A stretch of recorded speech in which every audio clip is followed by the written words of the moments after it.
My name is Genevieve Lauron Kensington, and I'm 30 years old. When I was 18, my mother looked me in the eyes and told me I wasn't smart enough for Blackwell School of Finance at Stanton University. She said I would fail there and embarrass the entire family. Then she hid my full-ride scholarship letter for 7 months, stuffed it into her closet, and secretly called the school to withdraw my acceptance. She told them I had family obligations because she needed my paycheck. She smiled while taking away my future. 12 years later, Blackwell School of Finance at Stanton University found my old file during an audit, along with the 47-second voicemail of my mother calmly destroying my life. They invited me to speak at their Women's Leadership Summit, in front of 850 people. My mother had already bought her ticket and spent weeks bragging that her daughter would be speaking at Blackwell School of Finance at Stanton University. That was when everything finally began to fall apart. Before I explain what happened on that stage, let me ask you something. Have you ever had someone in your family try to bury your dreams? The letter arrived on a Tuesday in March 2014. Of course, I didn't know it then. I was 18 years old, only 3 months from graduating high school, sitting in AP Calculus trying to focus on derivatives while stressing over college decisions. Everyone else was hearing back from schools. I had applied to 8 universities, including a long-shot application to Blackwell School of Finance at Stanton University's business program that my guidance counselor, Mrs. Holloway, practically forced me to submit. She told me that with my GPA and SAT scores I would be crazy not to try. I had a 3.96 GPA and a 1520 SAT score. I worked incredibly hard for those numbers while also working weekends at the local library to help with bills at home. My stepdad Damien had his warehouse hours cut, and my mom kept saying we needed to tighten our belts. So I applied. I sent the application in November and tried not to hope too much. The letter arrived while I was at school. My mother was home. Since she worked flexible hours as an office manager, she was usually the one who checked the mail. Years later, I found out what happened next. She picked up the thick envelope from the Stanton University. She didn't open it because she already knew what it contained. Mrs. Holloway had called her the week before, excited and unable to contain herself. She explained that I had been accepted into Blackwell School of Finance at Stanton University with a full ride. More than $320,000 over 4 years. Everything covered. My mother answered in a flat voice that it was wonderful, then hung up. When the envelope arrived, she looked at my name printed on the front. Genevieve Lauron Kensington. The return address said Blackwell School of Finance, Stanton University. She held it for a long moment. Then she walked upstairs, opened her closet, and shoved the envelope into an old Nike shoebox behind winter blankets. The envelope stayed sealed. That afternoon, I came home and asked if any mail had arrived. Without looking up from her coffee, she told me it was just bills. Then came Tuesday morning, April 15, 2014. I was at school. My little half-sister Sabrina, only 2 years old at the time, was at daycare. My mom stayed home watching daytime television and doing dishes when she picked up the phone and made the call. It took 3 tries to reach the right office, but eventually she got through to Blackwell School of Finance at Stanton University admissions. The call lasted 47 seconds. She introduced herself as Vivian Kensington. Her voice sounded calm and friendly. In the background, a television played while dishes clinked softly. She explained that her daughter Genevieve Kensington had been accepted into the business school with a scholarship. After a short pause while the admissions officer opened my file, my mother explained that I supposedly had family obligations I failed to mention in my application and would not be attending the university. Then she asked them to withdraw my acceptance and scholarship offer. After another pause, she confirmed she was sure, thanked them, and hung up. Then she went back to watching television. The admissions officer found the request unusual because most parents fought for scholarships instead of canceling them. A note was added to my file saying the mother had called to withdraw the application and that it should be flagged for review. After that, my file sat there forgotten for 12 years. May came and went and I started hearing back from other schools. I got accepted to the state university, waitlisted at 2 smaller private colleges, and rejected by another school. But nothing ever came from Blackwell School of Finance at Stanton University. My friends kept asking whether I had checked my email. Some even suggested I call admissions directly. I checked obsessively, convinced something would arrive eventually. Nothing did. Whenever I mentioned Blackwell School of Finance at Stanton University during dinner, my mother calmly suggested maybe I simply hadn't gotten into any good schools. She reminded me elite universities were extremely competitive and implied I probably wasn't the right fit. I graduated high school in June. By then, I had already accepted the state school offer and planned to start in the fall. But that summer everything changed. Damien's hours were cut even more. One evening in July, my mom sat me down while 2-year-old Sabrina played with blocks on the floor. She explained that with Damien's work situation and Sabrina's daycare costs, the family couldn't afford to help me with college anymore.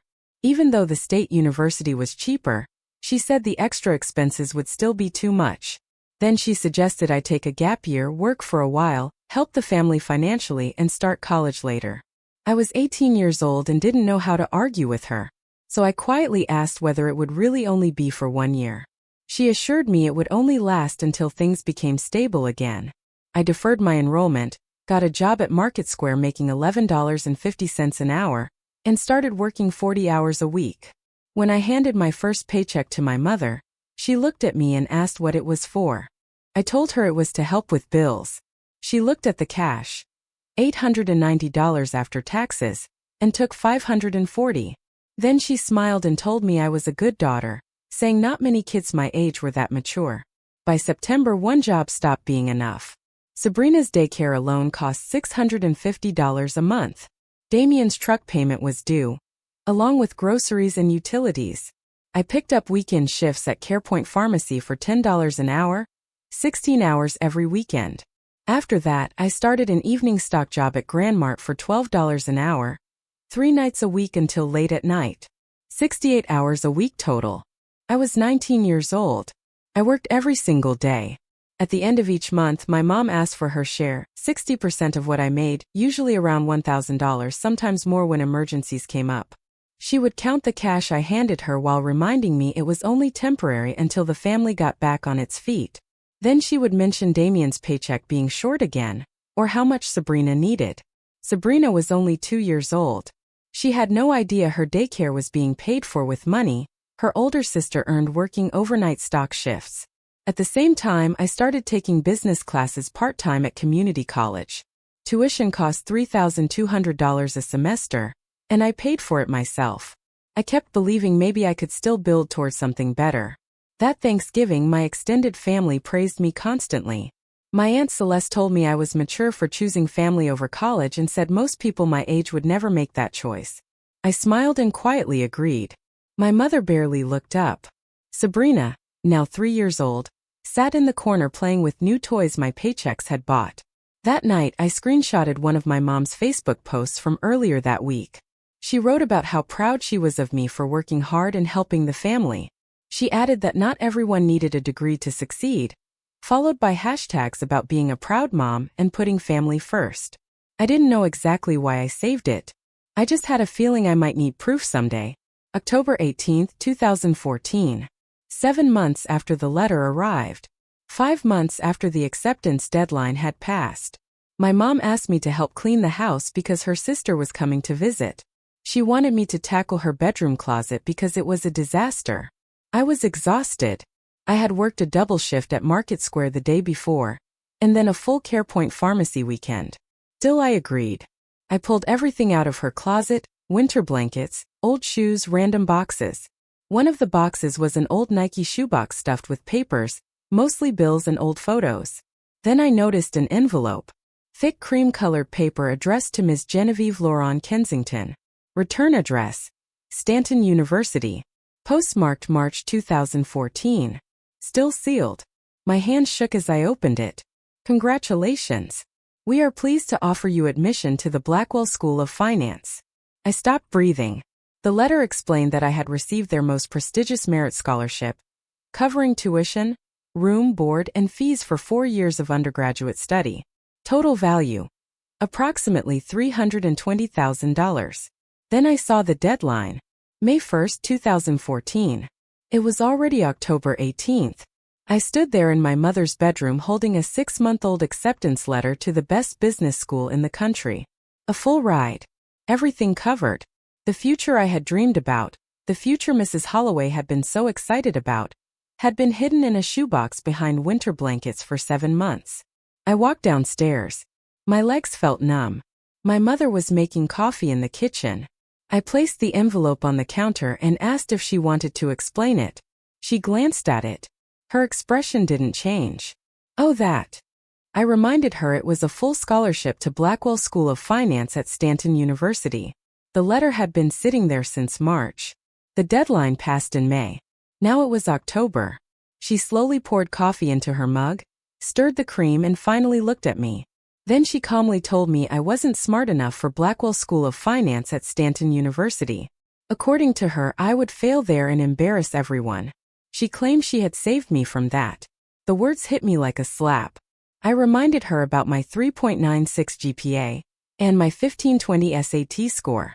She immediately brushed it aside and said I would never fit in with rich students at Blackwell School of Finance at Stanton University anyway. She claimed I would have been miserable and come home crying after 1 semester. Then she calmly reminded me the family needed me there.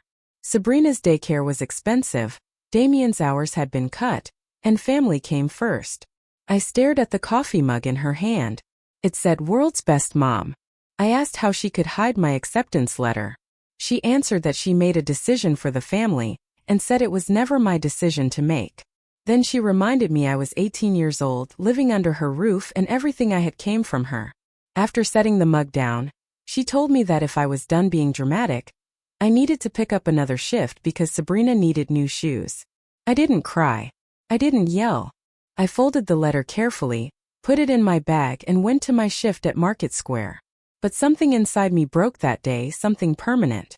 And I knew I would never forgive it. By my 19th birthday, I had given my mother $14,600. I tracked every penny in a spreadsheet on my old laptop. Every paycheck stub, every transfer, every emergency she needed help with. I didn't fully know why I documented everything. It was instinct.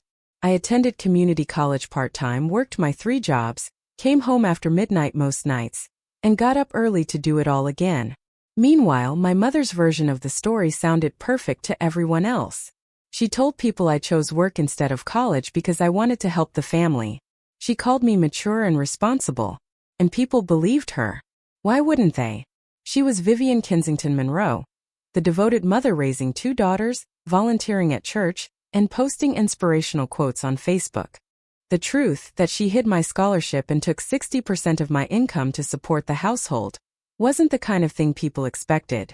In early 2015, I ran into Mrs. Holloway at the grocery store. She asked how State College was going and whether I ended up at Blackwell School of Finance at Stanton University after all. My stomach twisted. I awkwardly explained that I was taking some time off and working instead. Her face fell, but she gently reminded me it was never too late to go back. For a moment, I wanted to tell her everything. I wanted to explain that my mother hid the acceptance letter, and that I found it 7 months too late. But what would that accomplish? The deadline had passed. The scholarship was gone. The truth felt embarrassing. So I smiled and quietly told her maybe next year. I never told her the truth. By the time I turned 20, I'd had enough. Sitting in my car outside Market Square before a shift, I finally did the math. In 20 months, I had given my mother $23,000. Regular contributions, money for Sabrina's preschool enrollment, Damien's truck repair, and a dozen other emergencies. $23,000. That was more than a full year of tuition at the state school I had deferred from. That money had gone toward my 2-year-old sister's daycare, my stepfather's truck payments, and household bills that were never supposed to be my responsibility. I was 20 years old. I had been working 68 hours a week since I was 18. I had given up college. I had given up my scholarship. I had given up everything. And my mother smiled while taking it all. That night, I opened an apartment listing website and found a studio apartment, 450 square feet, $850 a month. I had $1,500 saved, enough for the deposit and first month's rent. I didn't tell my mother I applied. I didn't tell her when I got approved either. I waited until the day I moved out. August 2016. I was 20 years old. She stood in the doorway with her arms crossed while I loaded boxes into my friend's car. Then she told me I would be back within 6 months because I couldn't afford living alone and was going to fail. Sabrina, now 4 years old, cried because she didn't understand why her big sister was leaving. I knelt down and hugged her, promising I loved her and would come visit soon. Then I stood up and looked at my mother. I smiled, though it wasn't a kind smile. I told her to watch me. For 3 months I didn't call her. When I finally answered one of her 17 missed calls, I kept the conversation short. I told her I was fine, still working, and not to call again unless it was about Sabrina. Then I hung up. My studio apartment had beige walls, a window facing a brick wall, and a kitchen barely larger than a closet. It was perfect. First, I kept all 3 jobs. But in that tiny apartment I started experimenting with something new. I had always been good at finding deals at thrift stores and clearance racks. So I started buying vintage clothes at Hoperidge Thrift, taking better photos of them, and reselling them on LuxLoop and Bidora. My starting investment was $200, a clothing rack from Grandmart, and my phone camera. The first thing I sold was a vintage leather jacket. I bought it for $12 and sold it for $98. Profit, $86. I reinvested everything.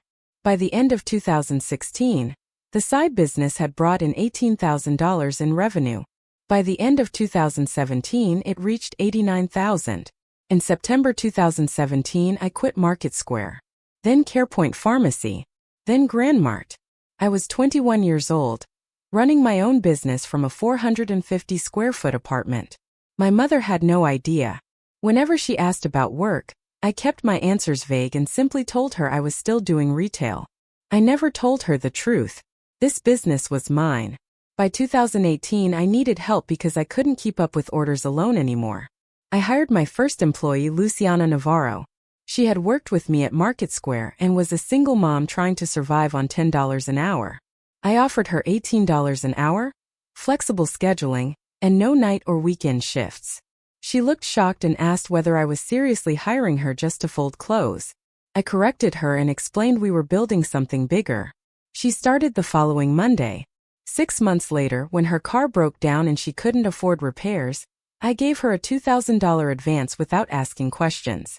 I reminded her she helped me survive Market Square, so I wasn't going to leave her stranded. 8 years later, she still works with me. Revenue in 2018 reached $340,000. I rented warehouse space, 2,800 square feet in an industrial district. That Christmas, my mother called and sarcastically asked if I was still doing my little Bidora thing. I looked around the warehouse.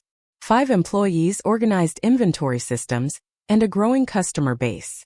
Then I calmly answered that it was something like that. I didn't mention that I had already earned more that year than she and Damien made combined. 2019 became the year I crossed $500,000 in revenue. I was 23 years old.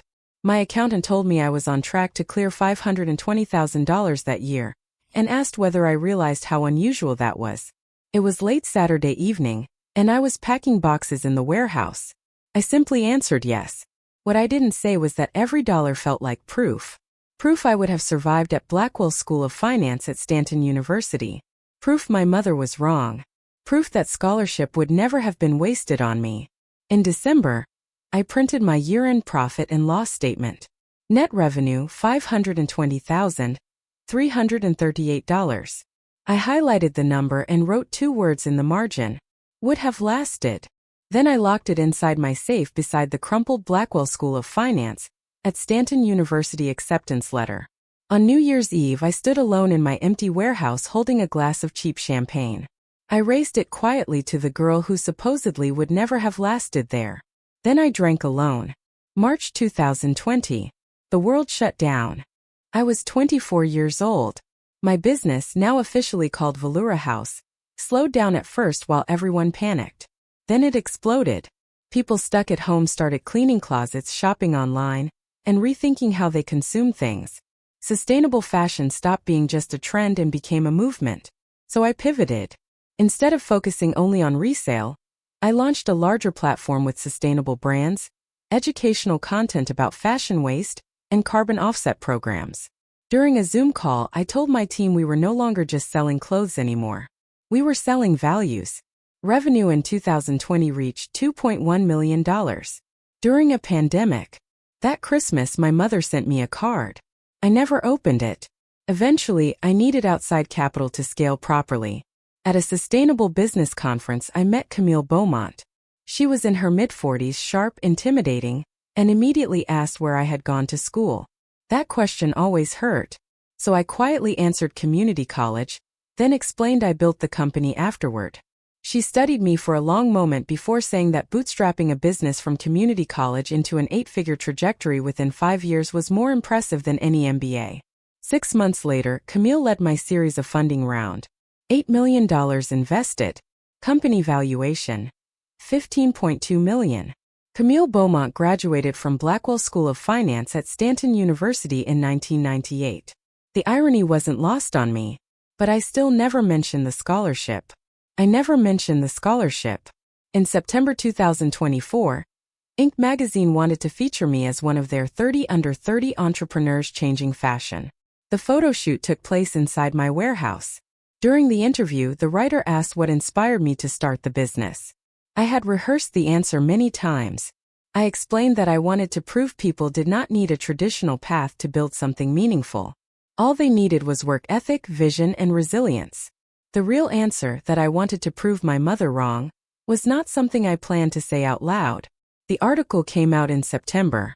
Then Sterling Journal followed in December with their 30 under 30 to watch list. My company Instagram eventually reached 185,000 followers. During the Inc. photo shoot my phone buzzed. Facebook friend request. Vivian Kensington Monroe. I declined it without even opening her profile, but my hand still shook while putting the phone back down. I turned 29 in February 2025. By then, I had everything I worked for: a successful company, financial security, industry recognition, and features in 2 major magazines. I also had 85 employees, but I had no close relationships, no dating life, just weekly therapy sessions where my therapist kept asking who I was still trying to prove everything to. I never had a real answer. In November 2024, I found myself staring at the framed Inc. magazine cover hanging on my office wall, wondering why I still felt like the same 18-year-old girl holding a crumpled scholarship letter. My therapist once told me that success does not heal wounds. It only makes them more expensive to ignore. December 30th, 2024. Subject line: Invitation to Blackwell School of Finance at Stanton University Women's Leadership Summit. Keynote speaker request. First, I almost deleted the email. Then I noticed Camille Beaumont's name copied in the message, personally recommending me. The invitation explained that the event would take place in March 2026 at Kingsley Hall in front of 850 attendees. The topic was overcoming barriers to success. My cursor hovered over the decline button. Then I thought about accepting. January 8, 2026. I was sitting in a team meeting when another email notification appeared. Subject: Urgent, regarding your 2014 admission file. The message came from Dr. Sebastian Vale, the Alumni Relations Director at Blackwell School of Finance. I opened it immediately. He explained that during a recent digital archive migration, my file had been flagged because of an irregular third-party withdrawal request submitted in April 2014. According to their records, I had received a full merit scholarship but never formally accepted or declined the offer. He asked to speak with me as soon as possible. I reread the email 3 times. Third-party withdrawal request. I never withdrew. I never even knew I had been accepted until 7 months after the deadline. But deep down I already knew exactly who did it. On January 10th, I called Dr. Vale back. The conversation lasted 23 minutes. He explained that during the digitization of older files, mine appeared flagged with a note marked pending and unusual withdrawal. Then he carefully asked whether I knew someone had contacted Blackwell School of Finance at Stanton University in April 2014 pretending to call on my behalf. My throat tightened. I explained that my mother hid the acceptance letter from me, and that I only found it 7 months after the deadline had already passed. There was a long silence before he quietly responded that he understood. Then he told me Blackwell School of Finance at Stanton University kept voicemail recordings connected to irregular situations, and asked whether I wanted to hear it. My hands immediately went numb. I asked whether they really had a recording. He confirmed they did and said they could send it to me with permission. I could barely breathe when I told him to send it. February 3, 2026. The email arrived early in the morning, but I could not bring myself to open it all day. Finally, late that night, alone in my apartment, I clicked the attachment. Audio file. 47 seconds. Timestamp. April 15, 2014. I pressed play. Static. Then my mother's voice. 12 years younger, but unmistakable. She introduced herself as Vivian Kensington and explained she was calling about her daughter Genevieve Kensington, who had been accepted into the business school with a scholarship. In the background, I could hear a television playing and dishes clinking. Then she calmly explained that I supposedly had family obligations I failed to disclose in my application, and would not be attending the university. She requested that my acceptance and scholarship both be withdrawn. A short pause. Then she confirmed she was sure. She thanked them politely. Click. 47 seconds. That was all it took. I sat alone in the dark listening to my mother erase my future as casually as canceling a subscription. Family obligations she never disclosed. At that exact moment 12 years earlier, I had been sitting in school. Sabrina had been 2 years old at daycare. My mother had been home watching television and doing dishes before casually destroying my future between scenes of a soap opera. I replayed the recording again and again. By the 23rd time I had stopped crying. Now I was planning. On February 5th, I called Dr. Vale again and asked why they were telling me all this now. He explained they were conducting a review of irregular withdrawals and wanted to make amends, restore my name in their records, and possibly offer honorary recognition. Then he added that they also wanted permission to investigate further, because, if there was a larger story, Blackwell School of Finance at Stanton University believed the truth deserved to be documented. I asked what the investigation would involve. He answered, everything. Emails, counselor communication, every detail. I thought about my mother's calm voice on that recording. Then I told him to investigate everything. 3 days later, Dr. Vale emailed again. Subject line, we found more. There were 6 emails exchanged between my mother and Mrs. Holloway between fall 2013 and spring 2014. I opened the first one. My mother asked Mrs. Holloway to stop encouraging me to apply to schools in Pennsylvania and Massachusetts because our family situation was complicated. She claimed my younger sister had developmental delays and needed my help at home. Then she asked Mrs. Holloway to focus only on local schools. I stopped reading. Sabrina had been a completely healthy 1-year-old in 2013. There had never been anything wrong with her. My mother lied to my guidance counselor. She invented a disability to create a reason I could not leave home. I called Mrs. Holloway immediately. She was 68 years old now and retired. I asked whether she remembered my mother trying to stop her from helping me apply to colleges. There was a long silence before she apologized. She explained that my mother sounded genuinely worried about Sabrina's supposed special needs. She said she never realized it was a lie and never knew about the scholarship either. Then I quietly told her the truth. My mother hid it from me. For 7 months. Mrs. Holloway started crying. I pulled out my old bank records from 2014 through 2016. Every paycheck, every transfer, every emergency payment. My accountant put everything into a spreadsheet. Regular monthly transfers. $990 over 24 months. Sabrina's daycare enrollment. $800. Damien's truck down payment. $1,500. Various expenses labeled family emergency. $940. Total. $26,400. Genevieve, my accountant said slowly, this is financial abuse. You were 18. I printed the spreadsheet and highlighted every line. Sabrina's daycare had been paid with my paychecks. Damien's truck had been paid with money that should have gone toward my future. Every expense was funded by a girl working 68 hours a week since she was 18. I added everything to my evidence folder. February 10th. My biological father emailed me. We hadn't spoken in 8 years. He left when I was 12, remarried, and started another family. Subject. I saw your Sterling Journal article. Genevieve, I'm so proud of you. I had no idea you built such a successful company. Your mother told me you chose work over college because you wanted to help with Sabrina. Can we talk? I stared at the email for a long time before finally calling him. Your mother told me you didn't want college, Alexander said. That you'd rather work and help with Sabrina. I told him the truth. She hid my scholarship letter, Dad. Full ride to Blackwell School of Finance at Stanton University.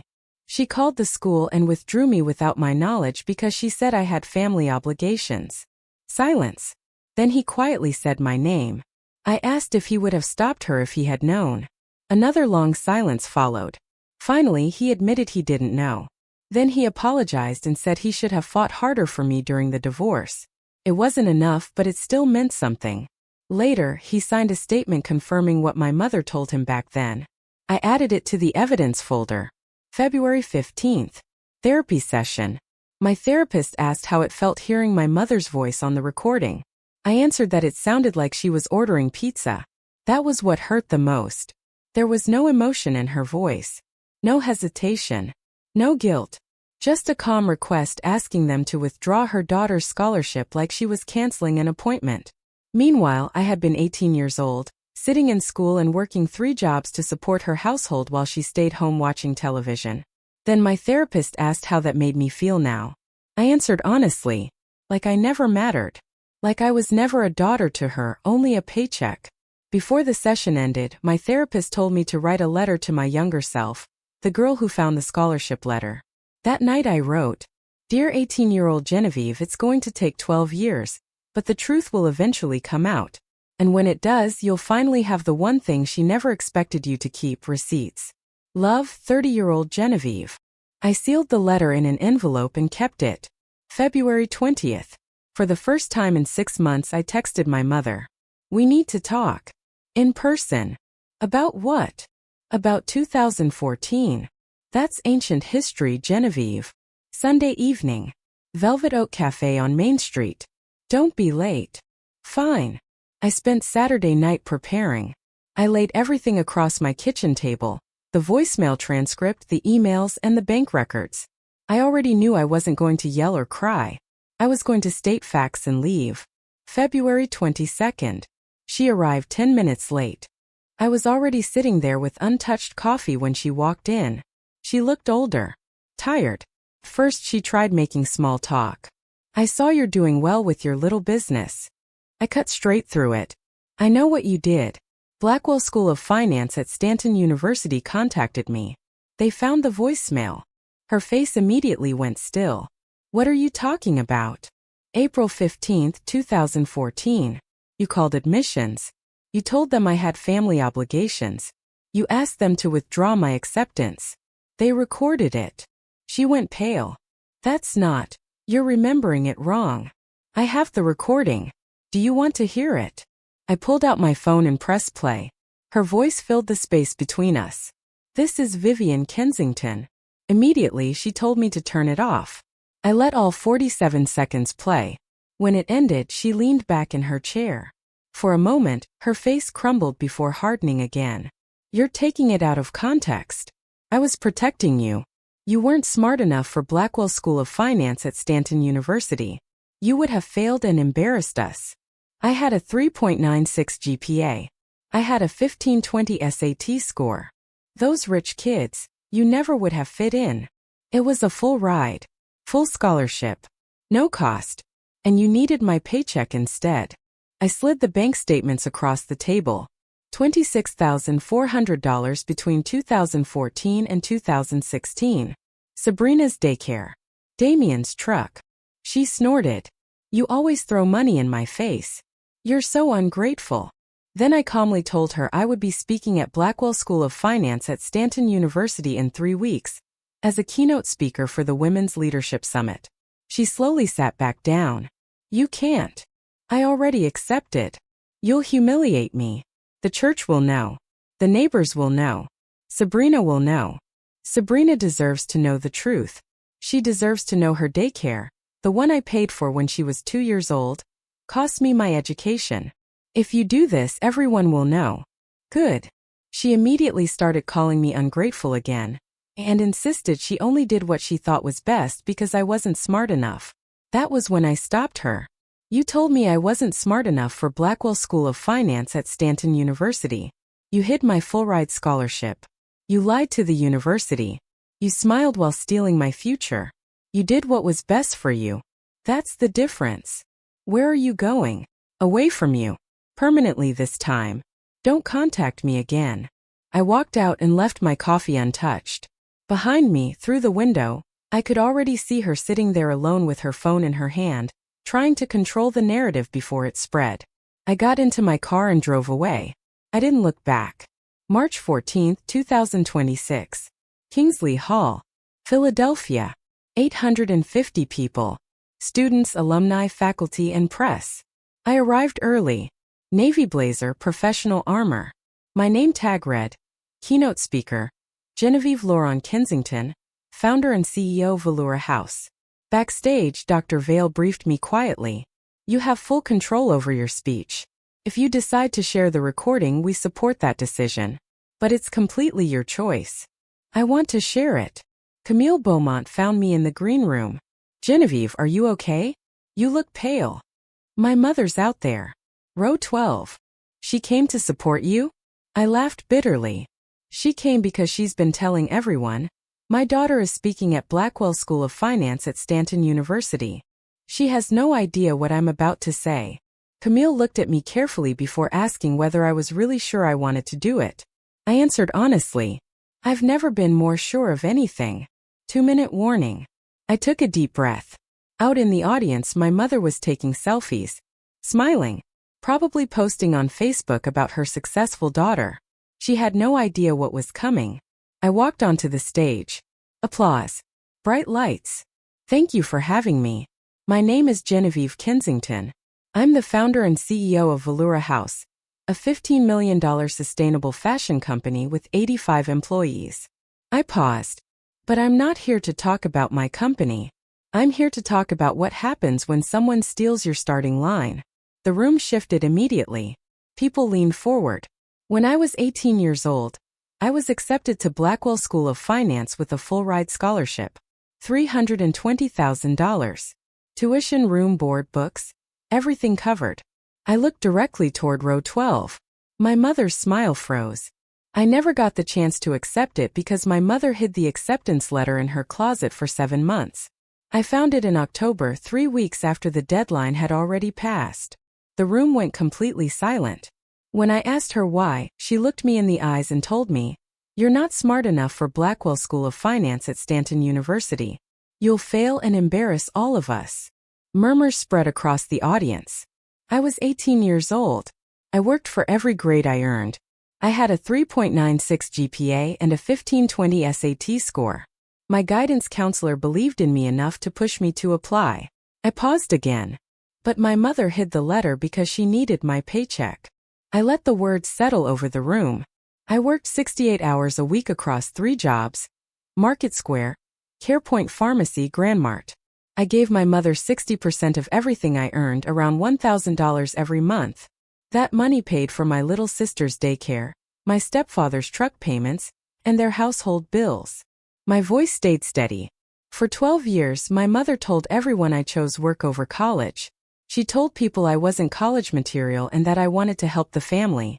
She built a story that erased everything she had done. I looked toward row 12 again.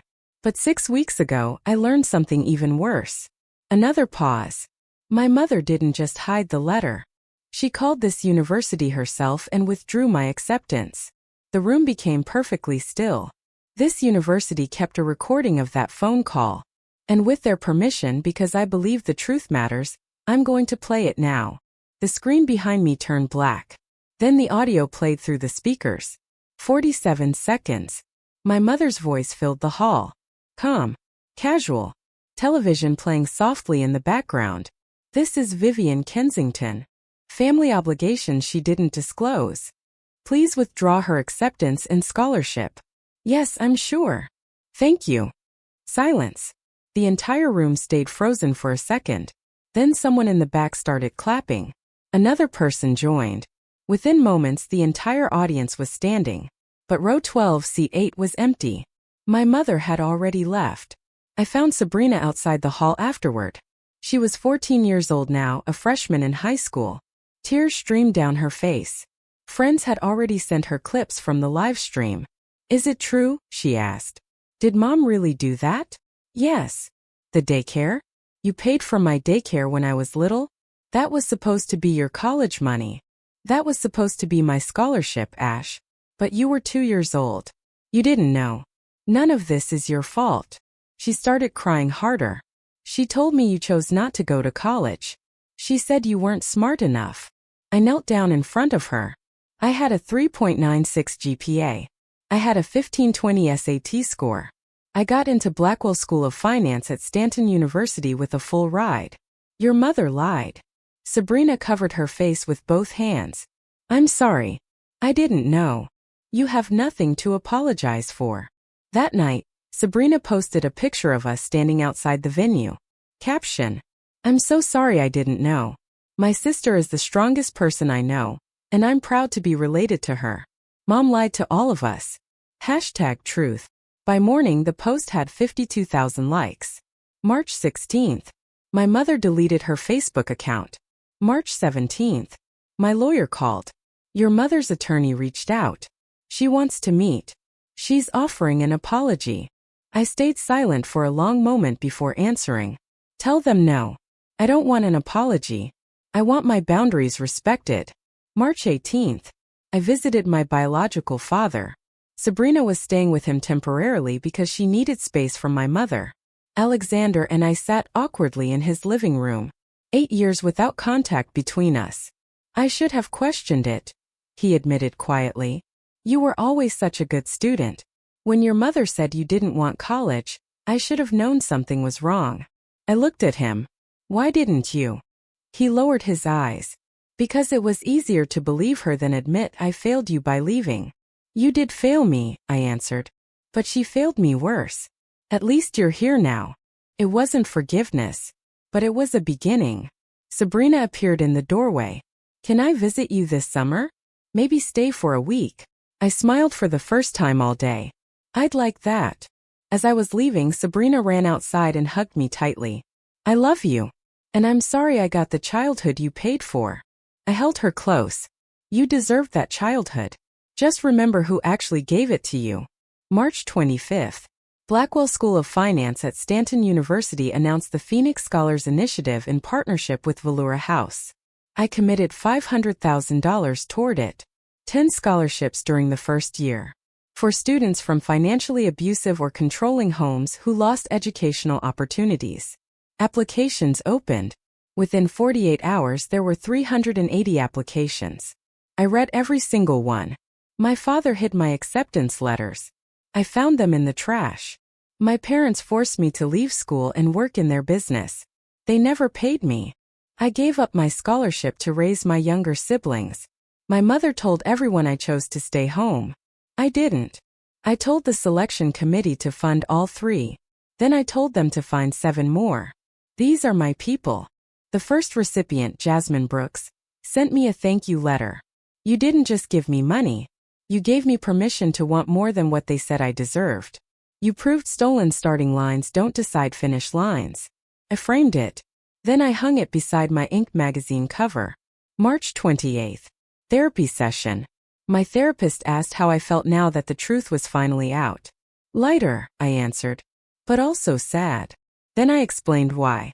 For 12 years I thought if I became successful enough, eventually she would admit she was wrong. I thought maybe one day she'd apologize and finally say, you were smart enough. I was wrong. But she won't. Her own voice played in front of 850 people, and she still refuses to admit it. My therapist looked at me for a long moment. Does that change what you built? I shook my head. No. I built it for me. Not for her validation. I finally understand that now. Then you already won. March 30th, 2026. I stood on Blackwell School of Finance at Stanton University's campus with Sabrina beside me. Around us stood the 10 scholarship recipients while photographers prepared for pictures. One of them, Jasmine, 18 years old, looked at me and asked how I kept going when people said I would never make it. I looked at Sabrina first, then back at Jasmine. I kept going because the alternative was proving them right. And I wasn't willing to do that. But didn't it hurt? She asked. Building all of this while they believed you would fail? Every single day. Then I smiled slightly. But you know what hurt more? The thought of becoming small enough to fit their expectations. So I built something too big for them to ignore. I paused before finishing. That's not revenge. That's refusing to disappear. Sabrina squeezed my hand. You never disappeared, sissy. I looked at her and smiled. No, I didn't. And neither will you. None of you will. The photographer captured the moment. Golden hour light across Blackwell School of Finance at Stanton University's campus. A circle of young people who almost had their futures stolen but didn't lose them. That night I got an email. Subject line. From Vivian Kensington Monroe. I hovered over delete for a second before opening it. There were no words inside. Just a forwarded news article about the scholarship fund. I closed the email without replying. I didn't need to. I had already said everything that mattered in front of 850 people, with receipts, with my mother's own voice as proof. And now I was saying it another way, by helping students whose parents tried to steal their futures too. My mother took my starting line, but I built my own finish line. And it became more beautiful than anything she could ever steal. Thank you for listening. Please remember to subscribe. And feel free to share your own story in the comments, because your voice truly matters.